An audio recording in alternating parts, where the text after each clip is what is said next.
Sahabat Fresh Juice, sesaat lagi kita akan mendengarkan Fresh Juice Minggu 18 April 2021 bersama Feice Novi dari Jakarta.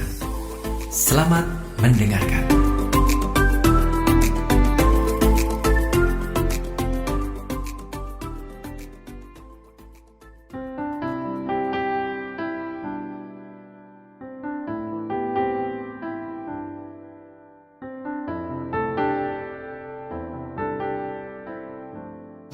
Shalom sahabat-sahabat pendengar Daily Fresh Juice yang dikasihi Tuhan dimanapun Anda berada.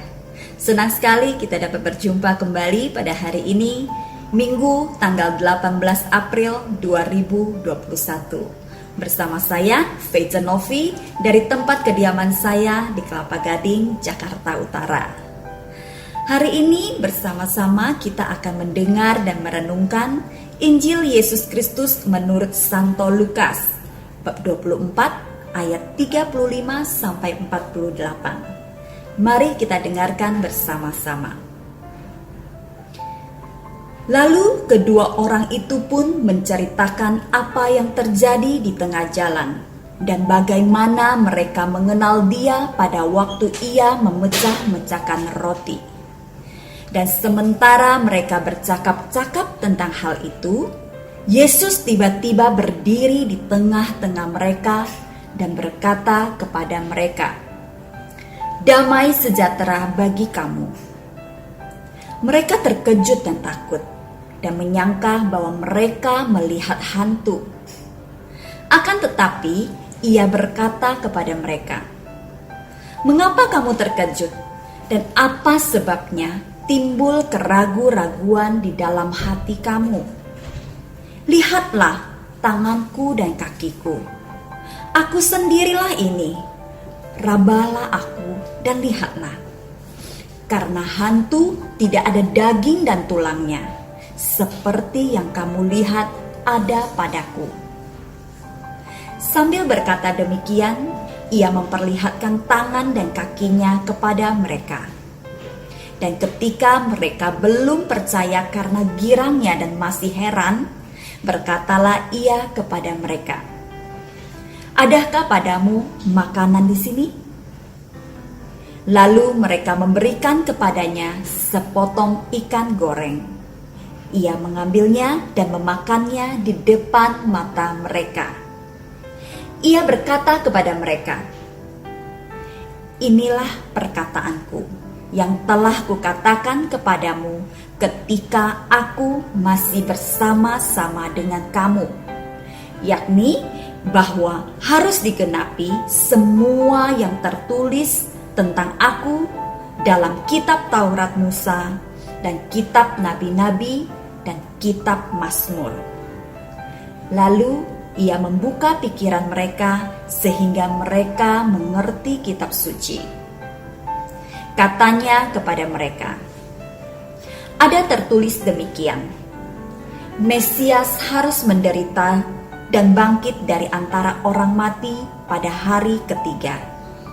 Dan lagi, dalam namanya berita tentang pertobatan dan pengampunan dosa harus disampaikan kepada segala bangsa, mulai dari Yerusalem. Kamu adalah saksi dari semuanya itu." Demikianlah Injil Tuhan. Terpujilah Kristus. Sahabat-sahabat pendengar Daily Fresh Juice yang dikasihi Tuhan, kita sudah mendengarkan kisah tentang Yesus yang menampakkan diri kepada murid-muridnya. Nah, saya ingin memberikan sebuah ilustrasi supaya kita lebih mudah untuk menangkap situasi para murid-murid Yesus pada saat itu.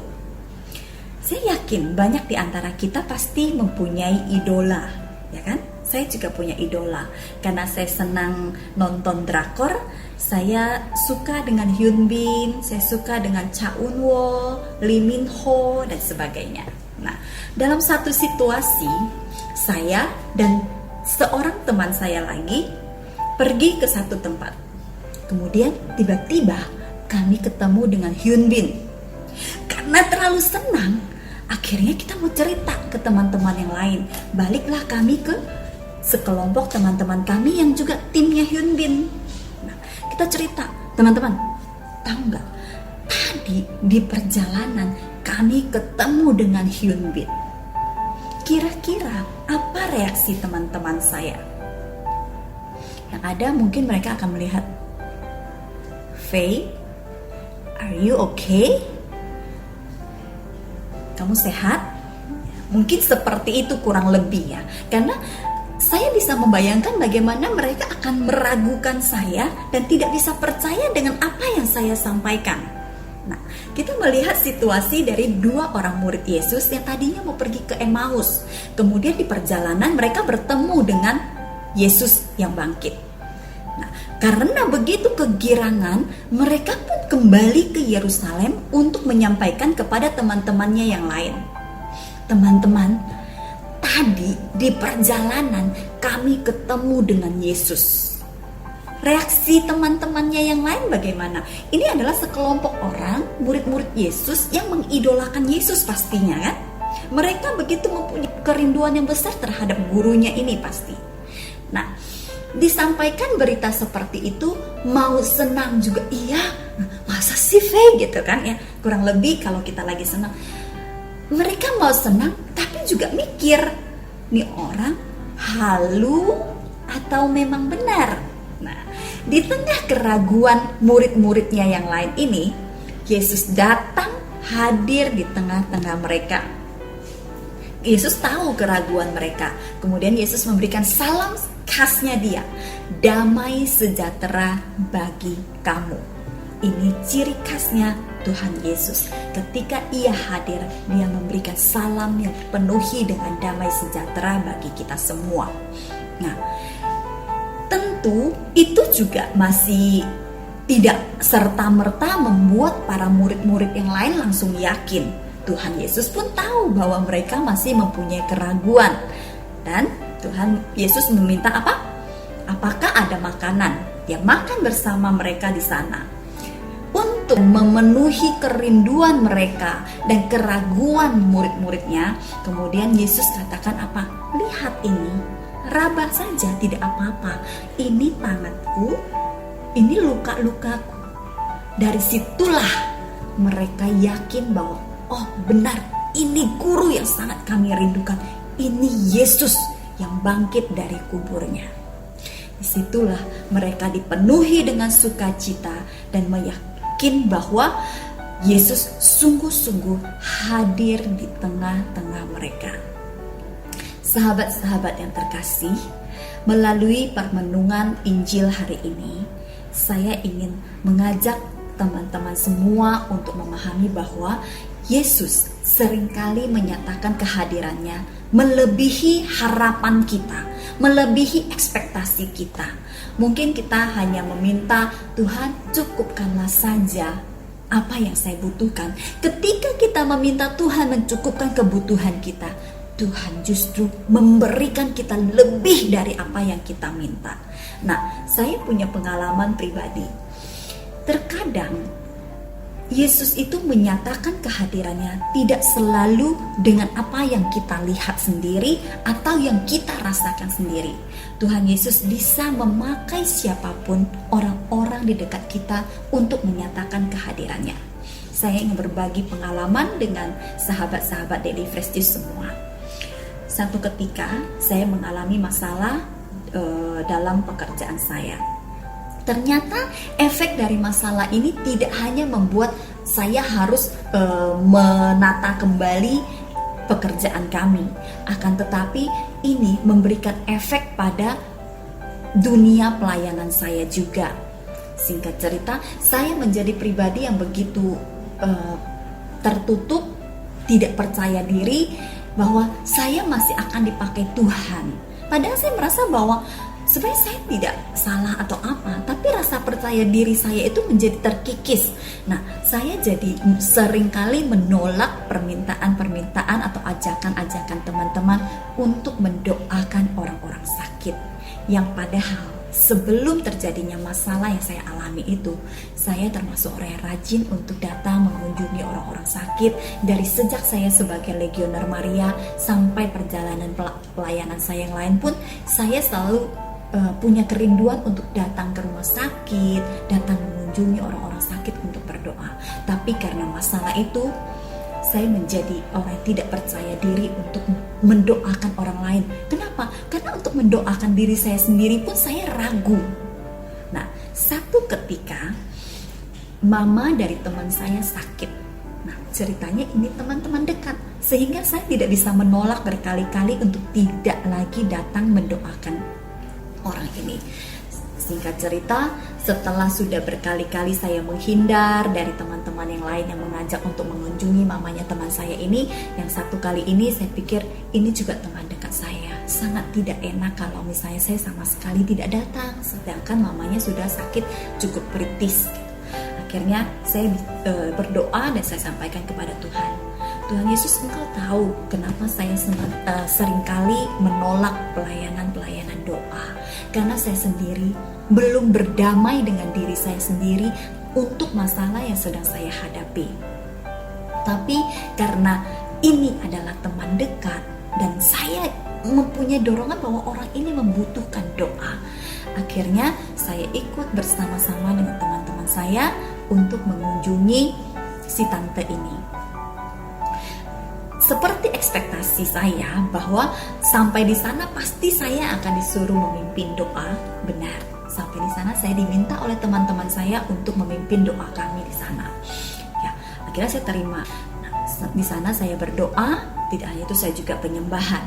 Ketika saya sudah selesai berdoa, kami semua sudah selesai berdoa, salah satu dari teman yang ikut serta di dalam tim itu berbicara, menyampaikan sesuatu kepada kami. Dia bilang, sebenarnya saya tidak mau menyampaikan ini, tapi entah kenapa seperti ada satu dorongan yang menyuruh saya untuk menyampaikan ini. Dia bilang, memangnya ada apa, Ci?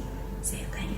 Kemudian si teman saya ini cerita, dia bilang, tadi ketika VV sedang berdoa, ketika VV sedang penyembahan, saya melihat seluruh ruangan ini dipenuhi dengan embun berwarna ungu yang berjatuhan. Sangat indah, dia bilang. Pada saat itu saya kaget, saya deg-degan, rasanya tuh jantung saya berdebar-debar. Oh, oke. Kenapa ada dorongan yang menyuruh teman saya untuk menyampaikan cerita ini kepada kami di situ? Saya simpan dalam hati saya, kemudian kami pulang. Saya dalam perjalanan saya sendiri di dalam mobil, sukacita itu tidak ada habisnya, dan saya kembali menyembah Tuhan sampai saya nangis di dalam mobil sendiri, karena saya tahu bahwa Tuhan memakai teman saya itu untuk menyampaikan sesuatu kepada saya. Nah, sudah disampaikan begitu jelas, saya masih punya keraguan. Masa iya ya Tuhan bisa nyampein dengan cara seperti itu? Bebal ya. Kemudian ada satu kesempatan lagi ketika saya harus mengajar anak saya belajar. Anak saya yang kedua ini agak kesulitan di pelajaran-pelajaran yang berbahasa Indonesia.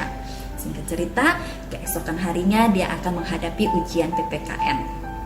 Nah, sulit buat saya untuk mengajarkan dia karena dia tidak pahamnya bahasa-bahasa yang baku.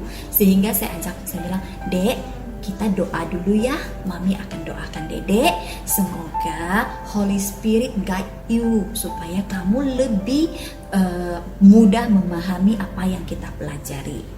Akhirnya kami berdoa berdua di dalam ruangan. Setelah saya berdoa, saya terbawa dalam suasana doa itu.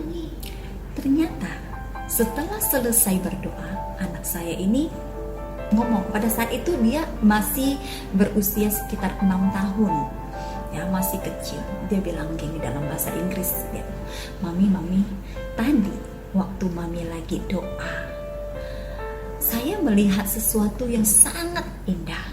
I saw something so nice, dia bilang. Di ruangan ini ada something yang jatuh, katanya. Ada sesuatu yang jatuh warnanya blue. Kali ini dia melihat warnanya biru. Dia katakan bahwa ruangan ini sangat indah. It's so nice. Dan saat itu dalam hati saya cuma dek gitu kan. Ini mirip sama yang disampaikan oleh teman saya beberapa waktu yang lalu. Saya kembali diteguhkan bahwa Tuhan Yesus ingin menyampaikan sesuatu kepada saya. Faye, kamu masih akan dipakai untuk mendoakan banyak orang. Bahwa setiap pribadi yang Tuhan pakai, Tuhan berikan kuasa dalam setiap doa-doa kita. Karena keraguan saya itu, Tuhan sampai datang 2 kali menyampaikan dengan cara yang mirip melalui orang-orang di dekat saya yang menurut saya orang ini bukan mengada-ada, karena anak ini masih kecil, dia tidak paham tentang kehadiran Roh Kudus dalam bentuk apa saja. Anak saya belum mengerti pada saat itu ya. Nah, dari situlah saya memahami bahwa terkadang Tuhan bisa menyatakan kehadirannya, bisa langsung kita rasakan, bisa kita lihat sendiri, atau menggunakan orang-orang di sekitar kita. Jadi dari situ saya kembali mendapatkan keyakinan saya bahwa sudah saatnya saya cut off dengan masalah saya akan kembali memberikan diri saya untuk melayani orang-orang yang membutuhkan. Rasanya untuk kita tidak perlu sampai Tuhan Yesus harus datang menunjukkan bahwa tangannya ini ada lubang bekas paku atau sebagainya. Tapi melalui kehidupan kita sehari-hari, Tuhan Yesus selalu menyatakan kehadirannya. Masalahnya, seberapa peka kita merasakan kehadiran Tuhan. Sesungguhnya dengan bangun pagi saja, Yesus sudah menyatakan dirinya bahwa Dia memberkati kita, Dia menyertai kita. Kenapa? Karena dengan bisa bangun pagi, kita mempunyai 1 kali lagi kesempatan untuk menjadi pribadi yang lebih baik. Semoga dengan permenungan ini bisa menguatkan teman-teman semua. Mari kita berpegang pada keyakinan kita akan kehadiran Yesus dalam kehidupan kita. Terima kasih, Tuhan Yesus memberkati. Sampai jumpa. Sahabat Fresh Juice, kita baru saja mendengarkan Fresh Juice Minggu 18 April 2021. Terima kasih kepada Feice Novi untuk renungannya pada hari ini. Sampai berjumpa kembali dalam Fresh Juice edisi selanjutnya. Salam Fresh Juice.